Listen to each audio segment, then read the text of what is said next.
savons que ta parole est la vérité. C'est elle qui libère, c'est elle qui trouve. Seigneur, merci. Merci, cher Saint-Esprit, car c'est toi l'enseignant par excellence. Je suis qu'un canal par lequel tu vas t'exprimer. C'est pourquoi je déclare que je... Merci, Seigneur, de me capaciter à pouvoir transmettre ce que tu as déposé en moi. Et merci également pour la capacité de compréhension dans tout. Sois béni, cher Saint-Esprit. Merci. Merci, Seigneur, pour la libération du cœur. Merci, Seigneur, pour le renouvellement de l'intelligence. Merci, Seigneur, pour l'action que ta parole va causer. Et nous savons que ça ne peut faire du bien. Sois béni, cher. C'est au nom de Jésus que nous avons ainsi prié. Soyez bénis.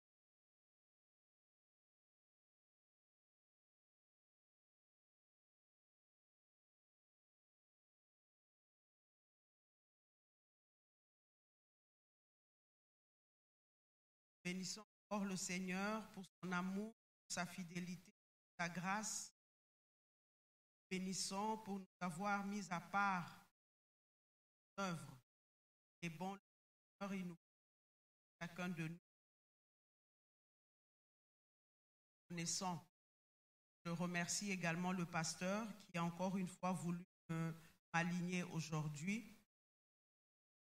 Que le nom du Seigneur soit béni. Nous allons parler aujourd'hui, nous allons réfléchir ensemble sur certains points, la vision. Nous allons réfléchir ensemble. C'est pourquoi j'ai donné comme thème à mon message d'aujourd'hui une réflexion profonde, la raison d'être et la longévité. Une réflexion profonde, la raison d'être et la longévité. Un message qui va nous emmener à réfléchir par rapport à certains points, par rapport à certaines choses. Il y a certaines situations qu'on commence à accepter, pensant que c'est comme ça, alors que ce n'est pas comme ça que les choses doivent se faire.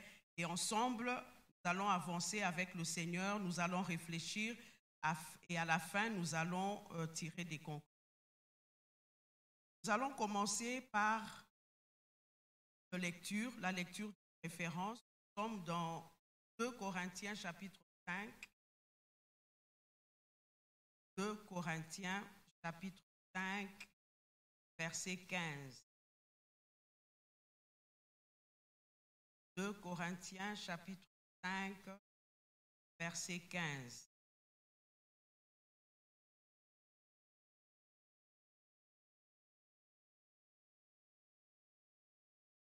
L'enseignement, beaucoup de vérité, mais en pratique, pas tellement ça. Nous allons essayer de voir ensemble par rapport à ce qu'a voulu. 2 Corinthiens 5, verset 15. Vous l'avez trouvé? Nous lisons tous ensemble. Ainsi, c'est verset 15. Moi, je suis 16. Nous lisons le verset 15. Et qu'il est mort pour tous, afin que ceux qui vivent ne vivent plus pour eux-mêmes, mais pour celui qui est mort et ressuscité pour eux. Afin que ceux qui vivent, vivent non plus pour eux-mêmes, mais pour celui qui est mort et ressuscité pour nous. Nous avons dit que c'est une journée de réflexion profonde. La Bible nous dit, en tant qu'enfants de Dieu, nous avons accepté Jésus. Nous sommes maintenant membres de la famille royale céleste. Nous sommes les chrétiens. Nous avons accepté Jésus. Mais on nous demande ici, on nous dit que nous devons désormais vivre non plus pour nous-mêmes, mais pour celui qui est mort et ressuscité pour nous. Alors cela, chacun va pouvoir se poser la question, est-ce que vraiment je vis pour le Christ?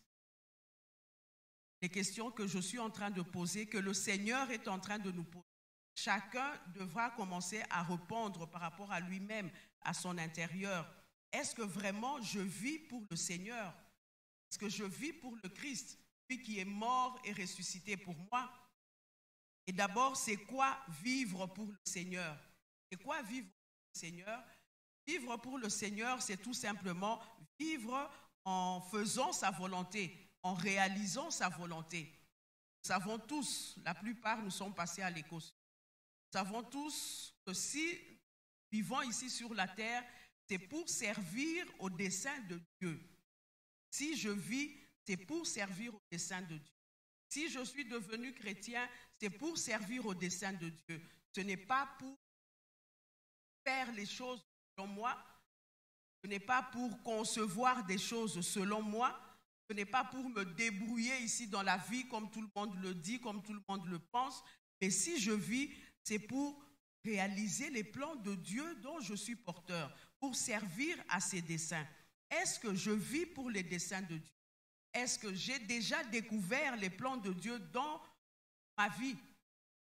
Est-ce que je connais la volonté de Dieu pour ma vie?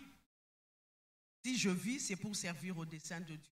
C'est pour faire la volonté de Dieu. Quelle est la volonté de Dieu pour ma vie? C'est vrai, il y a une volonté générale que chaque enfant de Dieu doit pouvoir réaliser dans la vie. Il y a une volonté générale. Nous sommes tous appelés à annoncer la bonne nouvelle. Nous sommes tous appelés à emmener les autres à l'effusion du Saint-Esprit. Nous sommes tous appelés à annoncer la bonne nouvelle, à annoncer la vision que nous sommes en train de poursuivre ici en tant que membres de la mission Salut et Gloire. Ça, c'est la volonté générale pour chaque enfant de Dieu.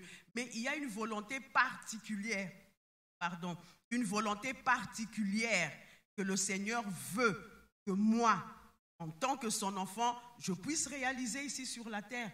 Et cette volonté se trouve en moi. La Bible nous dit, nous sommes dans 1 Corinthiens chapitre 2, le verset 12.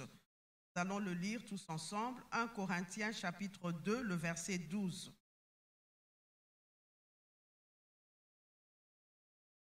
« 1 Corinthiens chapitre 2, le verset 12. Je lis au nom de Jésus. « Or, nous n'avons pas reçu l'esprit du monde, mais l'esprit qui vient de Dieu, afin que nous connaissions les choses que Dieu nous a données par sa grâce. » Afin que nous connaissions les choses que Dieu nous a données par sa grâce, il a fait habiter le Saint-Esprit en nous, son esprit, l'esprit de Dieu, afin que nous connaissions. Et ces choses, on nous a dit, c'est au verset 9, ce sont des choses que l'œil n'a point vues, que l'oreille n'a point entendues, qui ne sont point montées au cœur de l'homme, des choses que Dieu nous a préparées pour ceux qui l'aiment, c'est-à-dire pour nous. Il y a des choses que Dieu a préparées pour nous et la Bible nous dit que ces choses nous sont révélées par l'Esprit, car l'Esprit sonde de tout, même les profondeurs de Dieu. Nous venons de fêter nos 25 ans, les 25 ans de la vision que nous sommes en train de poursuivre. Ça fait 25 ans pour certains qui sont de la mission, pour d'autres ça fait 10 ans, d'autres encore ça fait 5 ans. Et depuis tout ce temps, est-ce que tu n'as pas encore découvert la volonté de Dieu, la volonté spécifique du Seigneur pour ta vie? Depuis que tu as accepté Jésus, ça fait combien de temps que tu as accepté Jésus, que le Saint-Esprit habite en toi? C'est vrai, c'est peut-être des choses qu'on ne connaissait pas. Nous avons découvert beaucoup de choses dans cette vision. Ça fait 5 ans, ça fait 10 ans pour d'autres. Même si ça fait une année, est-ce que le Saint-Esprit qui vit en toi ne t'a toujours pas révélé ces choses, la volonté de Dieu pour ta vie? Pourquoi tu vis? C'est pour cette raison-là que nous vivons. Mais pourquoi jusqu'aujourd'hui, nous ne connaissons pas cette volonté? Et tant que nous n'avons pas la connaissance de la volonté spécifique de Dieu pour notre vie, nous allons continuer à tourner en rond. Nous allons tourner en rond parce qu'il y a une raison pour laquelle il nous a introduits dans le temps. Notre raison d'être, pourquoi je vis. Et lui, il a dit, je connais moi les projets que j'ai formés sur vous. C'est vrai, nous n'allons pas les découvrir de nous-mêmes comme nous venons de le dire. Ce sont des choses qui nous seront révélées par le Saint-Esprit. Et nous, en tant que membres de la mission Salut et Gloire, nous savons ce que c'est que collaborer avec le Saint-Esprit. Et depuis tout ce temps où nous avons commencé à collaborer avec le Saint-Esprit, est-ce qu'il ne nous a pas encore révélé notre raison d'être? Est-ce qu'il ne nous a pas encore dit sa volonté pour notre vie, pour ma vie? Et tant que je n'ai pas encore découvert cette volonté, je ne vois pas comment je vais être tranquille ici sur la terre. Parce que c'est pour cette raison-là que je vis. Et c'est pour cette raison-là que j'irai rendre compte au ciel. Jésus, avant de partir, il a dit, Père, j'ai achevé l'œuvre que tu m'as donnée à faire. Tout est accompli. Et c'est la phrase que chacun de nous devons pouvoir dire à la fin de notre vie ici sur la terre. Seigneur, j'ai achevé la mission que tu m'as donnée. Nous sommes ambassadeurs, nous représentons Jésus-Christ ici sur la terre. Et chaque ambassadeur, à la fin de sa mission, on le rappelle dans sa nation pour aller rendre compte par rapport à la mission qu'il a eu à réaliser dans la nation où on l'a envoyé en mission. Et nous également, nous avons une mission, chacun a une mission à réaliser ici sur la terre. Nous devons pouvoir, à la fin de notre vie, aller rendre compte à Dieu pour la mission qu'il nous a envoyé réaliser ici sur la terre. Des fois, nous oublions que nous sommes porteurs des plans de Dieu. Nous nous engageons dans le commun des mortels. Tout le monde fait ceci, moi aussi je dois faire cela. Tout le monde va à Dubaï, moi aussi je vais aller à Dubaï. Tout le monde va en Turquie, moi aussi je vais un peu essayer là. Et pourtant, il y a quelque chose de particulier, de spécifique que le Seigneur attend que tu puisses réaliser pour lui. Et c'est la raison pour laquelle il t'a introduit dans le temps. C'est la raison pour laquelle tu es devenu chrétien. Tu n'es pas devenu chrétien pour continuer à vivre ta vie comme tu le vivais avant. Nous venons de lire 2 Corinthiens 5, le verset 15. Si nous vivons, nous devons vivre pour celui qui est mort et ressuscité pour nous. En tant que chrétien, je dois vivre pour Jésus-Christ, pour la volonté de Jésus-Christ. Et Jésus-Christ lui-même, quand il était sur la terre, qu'est-ce qu'il disait? Je ne fais rien de moi-même. Je fais ce que j'entends au Père. Ce que le Père me dit, c'est ce que je fais. Et des fois, la volonté de Dieu, elle était dure pour le Seigneur, mais comme c'est la seule volonté de Dieu pour sa vie, il a fini par passer par ce chemin. Et nous aussi, c'est vrai, la volonté de Dieu, quelle qu'elle soit, c'est lui qui nous capacite. Il a déjà tout préparé pour que nous puissions réussir à la mission qu'il nous a donnée. Parce que la victoire est certaine, notre victoire est certaine. Nous sommes là, nous n'allons pas échouer, mais pour autant que tu marches dans ce que le Seigneur a prévu pour toi. Soyez bénis au nom de Jésus. Donc, une réflexion profonde par rapport à cela. Est-ce que je vis pour la volonté de Dieu? Est-ce que je vis celui qui est mort et ressuscité pour moi? Est-ce que je suis en train de servir au dessein de Dieu? Et nous savons, il nous a été enseigné ici que la découverte des plans de Dieu dans la vie d'un homme constitue un gage pour la longévité. Une fois que j'ai découvert les plans de Dieu, là, c'est un gage, comme je viens de le dire, pour la longévité. Le ciel s'engage à me protéger d'une manière particulière parce qu'il a compris que cette personne a découvert les plans. Maintenant, nous allons l'accompagner pour qu'il réalise ces plans dont il est porteur. La découverte des plans de Dieu est un gage contre la mort physique précoce. Pourquoi beaucoup d'enfants de Dieu meurent précocement? Si tu n'as pas découvert les plans de Dieu, tu n'es pas encore utile pour le royaume de Dieu. Tu n'es pas encore utile pour ceux de ta génération. Tu continues à tourner en rond et pourtant c'est possible que tu puisses le découvrir. Ça dépend peut-être de comment tu collabores avec le Saint-Esprit et je ne pense pas que le Saint-Esprit puisse prendre beaucoup de temps pour te révéler sa volonté. Soyons bénis au nom de Jésus. N'oublions pas que la découverte des plans de Dieu est un gage contre la mort physique précoce. J'étais aussi en train de réfléchir par rapport à la longévité et le Seigneur m'a envoyé, j'ai commencé à réfléchir par rapport à la vie de Adam et Ève. Adam et Ève, le Seigneur leur avait interdit de manger le fruit. Nous connaissons l'histoire, ils ont mangé, ils sont morts. C'est l'esprit qui était mort. L'esprit était mort dans le royaume de Dieu, mais cet esprit est allé naître dans le royaume de Satan. Et c'est aussi pourquoi nous tous, nous naissons enfants de Satan. Mais Adam, il a vécu plus de 930 ans. Bien qu'il n'était plus en relation avec Dieu. Il était dans le royaume de Satan, mais il a vécu 930 ans. Mais nous sommes revenus dans le royaume de Dieu.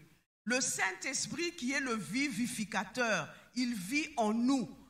Mais pour atteindre 100 ans, ça devient un problème. Ce n'est pas normal. Soyez bénis au nom de Jésus. C'est la mentalité que l'ennemi veut nous inculquer.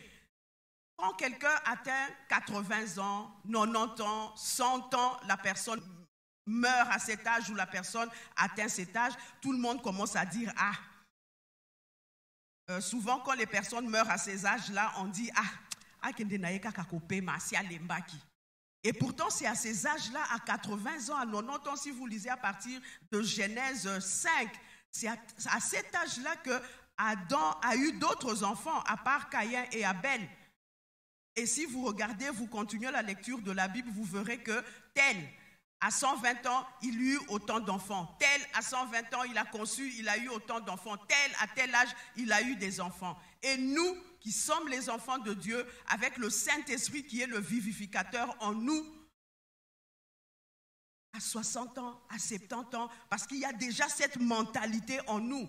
Nous devons pouvoir refuser ces choses, ce n'est pas normal. C'est à nous de pouvoir vivre longtemps, longtemps, longtemps. Le Saint-Esprit, il est éternel, il vit en nous. Mon esprit est éternel. Et la découverte des plans de Dieu dont je suis porteur, on me dit, c'est un gage contre la mort physique précoce. Nous devons pouvoir refuser certaines choses que l'ennemi veut nous inculquer. La mentalité que nous avons reçue de l'ennemi, c'est normal. Il peut partir à Kendeko Pema, à Sia Lembaki. Ce n'est pas normal. Ce sont des choses que nous-mêmes nous avons acceptées et c'est pourquoi ça se réalise en nous. Quelqu'un qui commence à atteindre 80 ans, Nasina Lembi, na Kendekaka, na Lemba, Nasina Lembi. Le pasteur nous a enseigné, il a dit que c'est vrai, la mort d'un enfant de Dieu dans notre dispensation, actuellement, c'est un choix. C'est un choix. Si tu l'acceptes, il y a beaucoup qui acceptent de mourir avant le temps inconsciemment. Et pourtant, le Seigneur veut que nous puissions vivre longtemps, mais d'une manière inconsciente, nous acceptons. D'une manière inconsciente, nous-mêmes, nous fonctionnons à fatiguer notre corps. Et pourtant, la Bible nous dit, c'est l'esprit qui soutient le corps. Quelle est la force de ton esprit ? Comment est-ce que tu édifies ton esprit? Comment est-ce que ton esprit est vivifié? Tu as le Saint-Esprit en toi, le Saint-Esprit qui est le vivificateur. Il nous communique une dimension d'immortalité, d'éternité pendant que nous nous connectons avec lui. Mais comment est-ce que nous nous connectons avec le Saint-Esprit? Lisons un peu la référence de Romains 8, le verset 11. Ce sont des références qui doivent nous pousser à réfléchir. Romains 8, verset 11. Ce sont des références, c'est vrai, que nous connaissons, mais peut-être que nous connaissons d'une manière mentale. Il faudrait vraiment que nous en ayons la révélation, que ces références prennent vie en nous. C'est ainsi que nous allons vivre beaucoup de vérité. Romains 8, verset 11, je lis au nom de Jésus.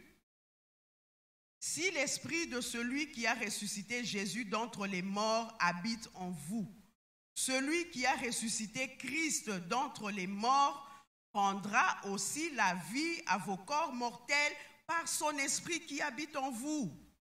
Le Saint-Esprit a la capacité de redonner la vie à notre corps mortel. C'est le corps qui est mortel. L'esprit, lui, il est immortel. Mais le corps mortel, le Saint-Esprit a la capacité de redonner la vie. Mais des fois, c'est nous-mêmes qui limitons l'action du Saint-Esprit. On ne prie pas comme il faut prier. On a des pensées qui nous emmènent uniquement à accepter ce que l'ennemi nous présente. Et pourtant, le vivificateur, l'Esprit éternel, il est là afin que nous puissions réaliser les plans de Dieu qui se trouvent en nous. Nous connaissons la référence de Jean 14, le verset 2 et 3. Lisons tous ensemble cette référence. Et ça, c'est Jésus lui-même qui parle. Jean chapitre 14. Jean chapitre 14. Et pourtant, nous savons que Dieu n'aime pas la mort de celui qui meurt. Il n'aime pas. Il nous a dit, vivez. Je n'aime pas la mort de celui qui meurt.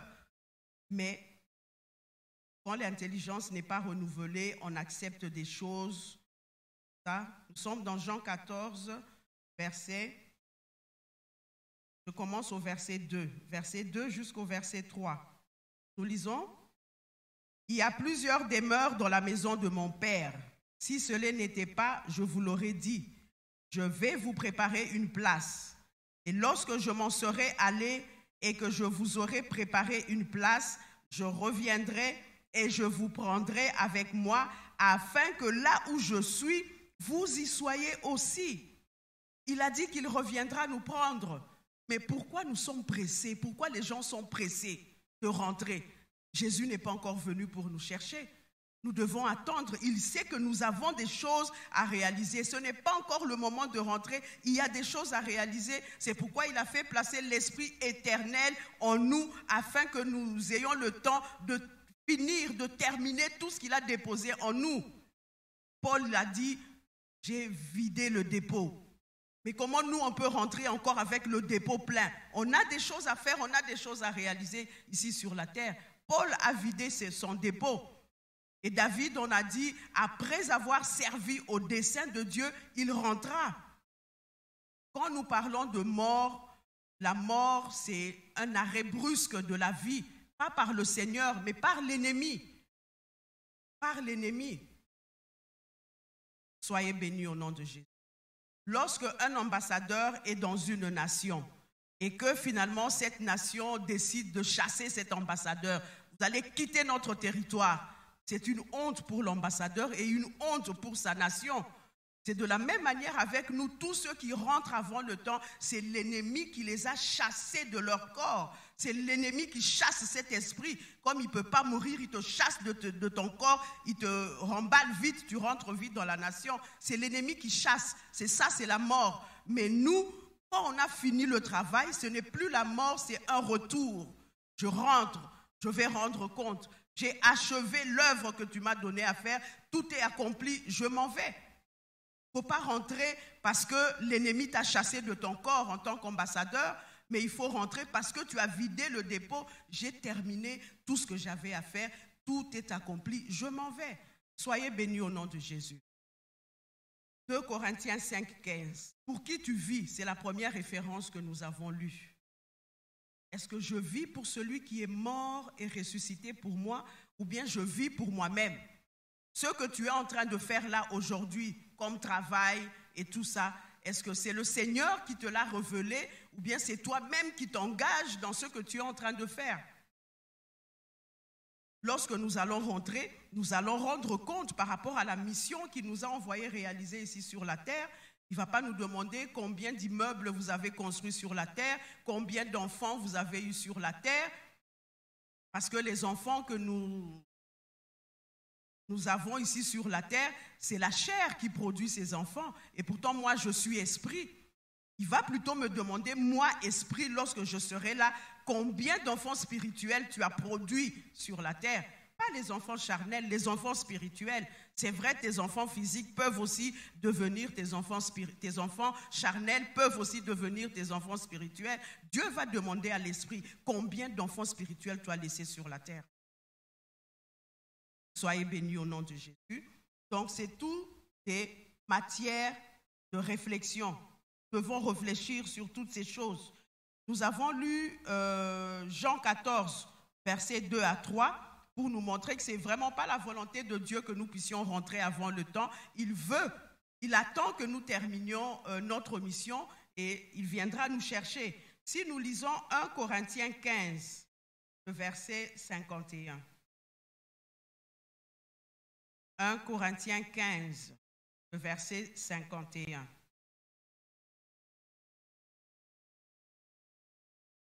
« 1 Corinthiens 15, verset 51. » Là, c'est Paul qui parle. Tout le monde a trouvé? Ok, nous pouvons lire 1, 2, 3. « Voici, je vous dis un mystère. Nous ne mourrons pas tous, mais tous nous serons changés. » Toi, tu es dans le camp de qui?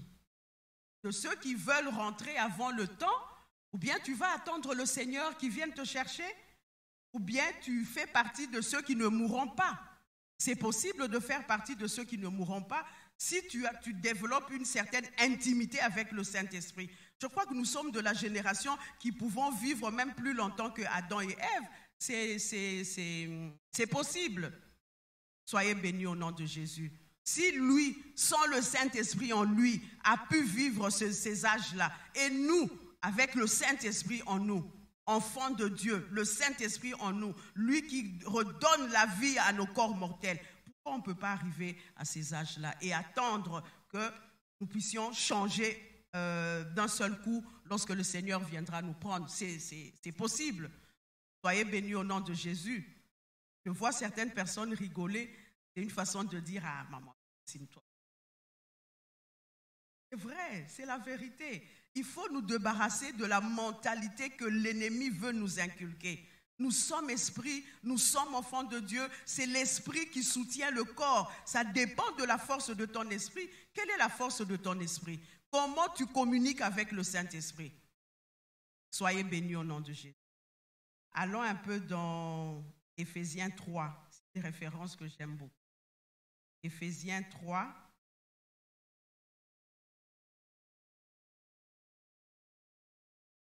Éphésiens 3, le verset 20. Éphésiens 3, le verset 20. Je lis au nom de Jésus. Or, à celui qui peut faire, par la puissance qui agit en nous, infiniment au-delà de tout ce que nous demandons ou pensons. Il peut faire par la puissance qui agit en nous. Ça dépend de la puissance que tu emmagasines. Quelle est la puissance que tu emmagasines? Nous avons vu que la puissance dans le royaume de Dieu est liée au temps de connexion, au temps de travail. Combien de temps nous passons en intimité avec le Saint-Esprit? C'est vrai, beaucoup de personnes n'ont pas le temps de collaborer avec le Saint-Esprit, n'ont pas vraiment le temps de rester avec le Saint-Esprit parce qu'ils sont occupés à plusieurs choses. Occupés à quoi? À ce que le Seigneur t'a dit de faire ou bien à ce que toi-même tu as conçu que tu fais. On ne peut pas chercher, on ne peut pas faire plaisir au Seigneur par rapport à nos pensées, par rapport à notre volonté. Lui, ce qui l'intéresse, lui, c'est la réalisation de sa volonté. C'est ce qui est important et c'est la première tâche à laquelle nous devons nous appliquer. Chercher à connaître la volonté de Dieu. Chercher à découvrir la volonté de Dieu et marcher dans cette volonté.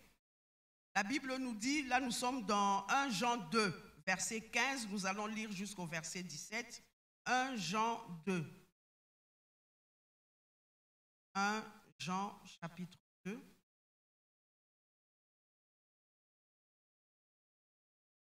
« 1 Jean chapitre 2, 15 jusqu'à 17. Je lis au nom de Jésus.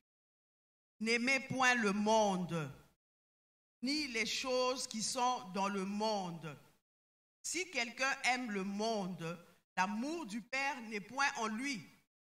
Car tout ce qui est dans le monde, la convoitise de la chair, la convoitise des yeux et l'orgueil de la vie, ne vient point du Père, mais vient du monde.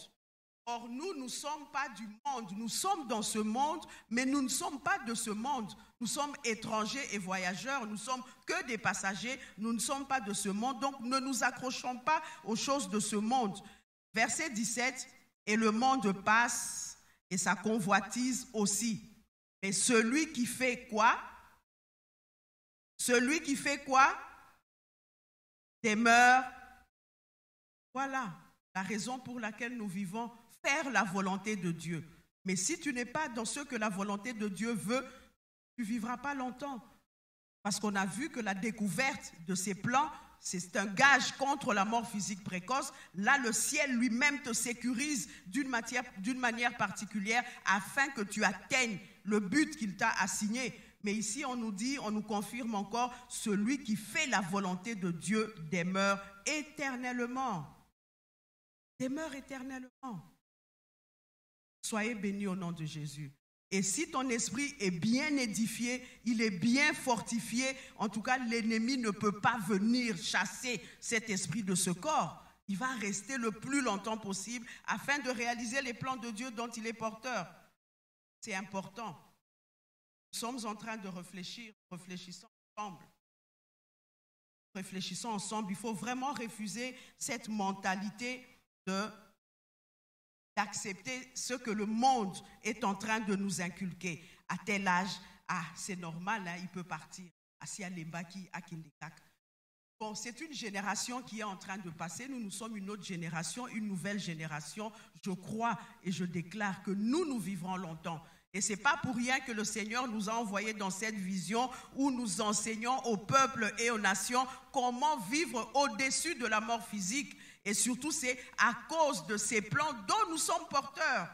Ne négligeons pas les plans de Dieu au profit des plans humains. Ne négligeons pas les plans de Dieu. C'est la raison pour laquelle je dois vivre longtemps. Et le Seigneur, il sait comment il a arrangé les choses. Je connais, moi, les projets que j'ai formés sur vous. Et les projets que le Seigneur a formés sur nous, ce sont des choses énormes, des choses grandioses. Le Seigneur ne voit pas les choses comme nous. Mes pensées ne sont pas vos pensées, mes voix ne sont pas comme vos voix. Il voit les choses.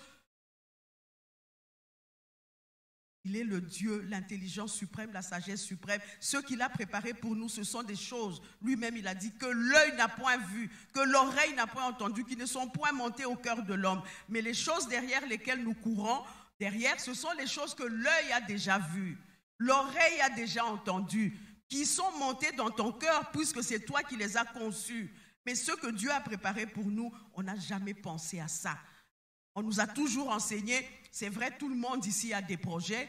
Je veux devenir ceci, je veux arriver là-bas, je vais atteindre tel niveau. Ça, ce sont nos projets à nous. Mais le Seigneur nous dit que les projets que lui, il a formés sur nous sont de loin meilleurs que nos propres projets que nous concevons avec notre intelligence qui est limitée.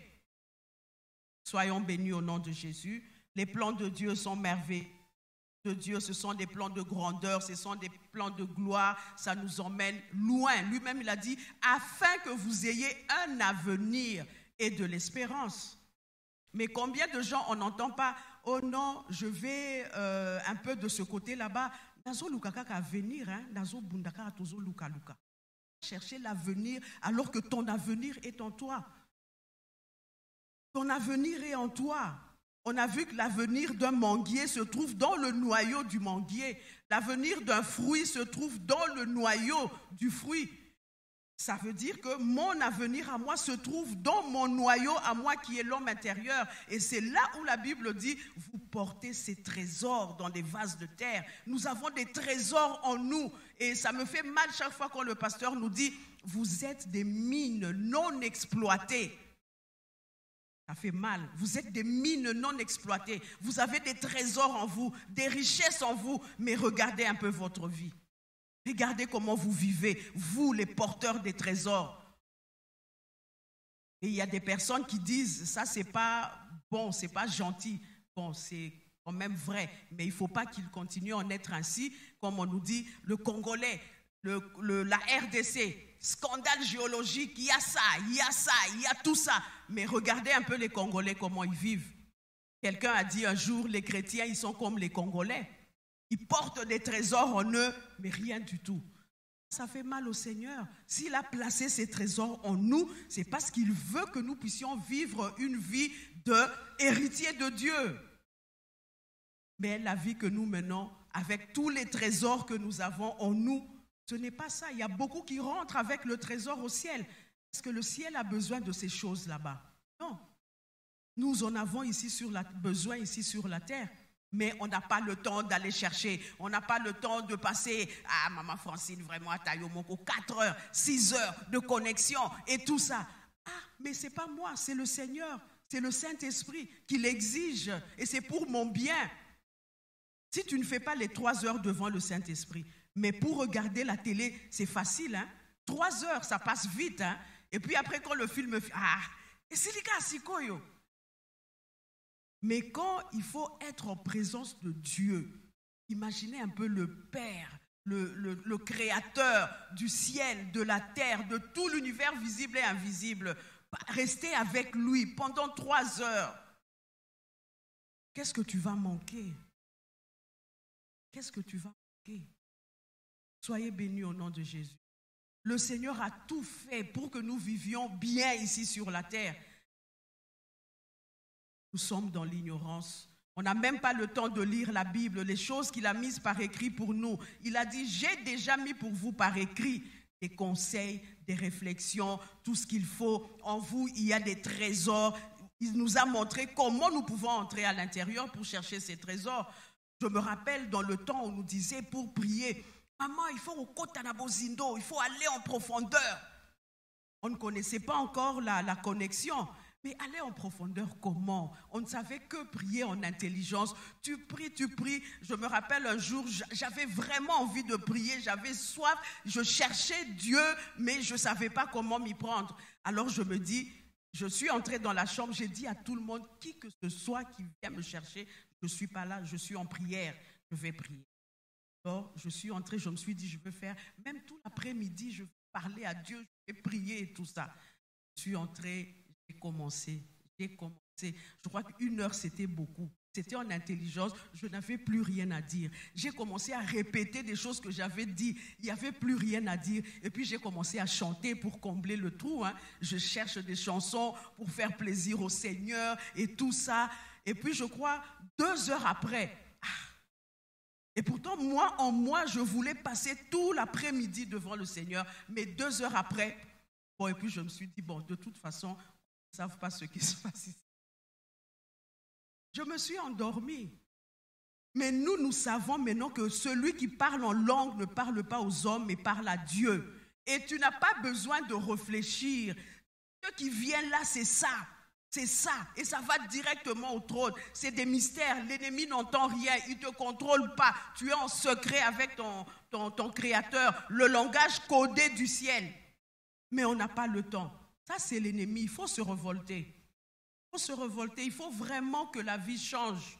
Soyez bénis au nom de Jésus. Que la vie change, que nous allions de l'avant, que nous palpions ces choses que l'œil n'a point vues, que l'oreille n'a point entendues, qui ne sont point montées au cœur de l'homme, mais des choses que Dieu a préparées pour nous. Et j'étais en train de parler Kota Bozindo. Et puis après, quand on est arrivé ici, c'est là où on a compris que le Saint-Esprit, c'est lui qui sonde les profondeurs de Dieu. Il suffit seulement de s'associer, de collaborer avec celui qui sonde les profondeurs de Dieu. Quand tu es avec le Saint-Esprit, c'est lui qui est en train de sonder. Et lorsque vous aurez fini, vous allez ressortir avec les choses qu'il a trouvées là où il était allé sonder, sous la terre ou bien sous ton homme intérieur. C'est là où il va te révéler les choses. Et c'est ça. Soyez bénis au nom de Jésus. Pour qui tu vis? Pour toi? Pour tes projets, tes propres projets? Je dois arriver là, je dois tout faire pour arriver. Est-ce que Dieu te veut là où toi tu te veux? Réflexion profonde sur la raison d'être et sur la longévité. La longévité, c'est possible. Le Seigneur nous dit, peut-être que vous faites parmi de ceux qui ne vont pas mourir. Nous allons attendre le Seigneur et nous allons changer, comme il a dit, tous ne mourront pas. Pourquoi ne pas faire partie de ceux qui ne mourront pas? Soyez bénis au nom de Jésus. Donc, c'est juste une interpellation. C'est possible de vivre longtemps. C'est possible de découvrir les plans de Dieu dont nous sommes porteurs en peu de temps. Ce n'est pas dit seulement il faut 5 ans, il faut 10 ans aux bonnes de la Saint-Esprit pour les plans dont tu es porteur. Non, il peut te le révéler. Il y a certains enfants qui ont découvert leur raison d'être bazabanamike, mais détermination quand on a une vie de prière, ils ont eu à découvrir leur raison d'être et qui vont réaliser. Lui-même, il sait quand est-ce qu'il va leur donner le go de commencer la mission. Jésus connaissait sa mission, mais quand est-ce qu'il a commencé? Déjà à l'âge de 12 ans, il était dans les temples et tout ça, il étonnait tout le monde, mais il a attendu le go du Seigneur et c'est là où il a commencé, il est entré dans le ministère à l'âge de 30 ans, mais il savait déjà, il connaissait déjà sa mission. Soyez bénis au nom de Jésus. Donc c'est important, nous sommes le facteur déterminant, comme on dit toujours, pour tout ce qui peut nous arriver. Le Seigneur nous veut du bien. On a déjà été enseigné, il sait que nous savons, il sait que nous connaissons. Rentrons seulement auprès de lui, développons cette intimité avec le Saint-Esprit. Comme on nous dit, les choses qui sont en nous, nous devons les enfanter. Arrivons au point d'enfanter ces trésors qui se trouvent en nous. Et c'est ainsi que les gens seront étonnés. Non seulement les gens, même nous-mêmes, nous serons étonnés de nous-mêmes. Soyez bénis au nom de Jésus. Alors, par rapport à ça, nous allons prier. Nous allons prier ensemble. Je crois que j'ai fini de fermer les cahiers. On va se mettre debout. Nous allons prier. Nous allons commencer par refuser. Nous allons commencer par refuser. Je vous attends.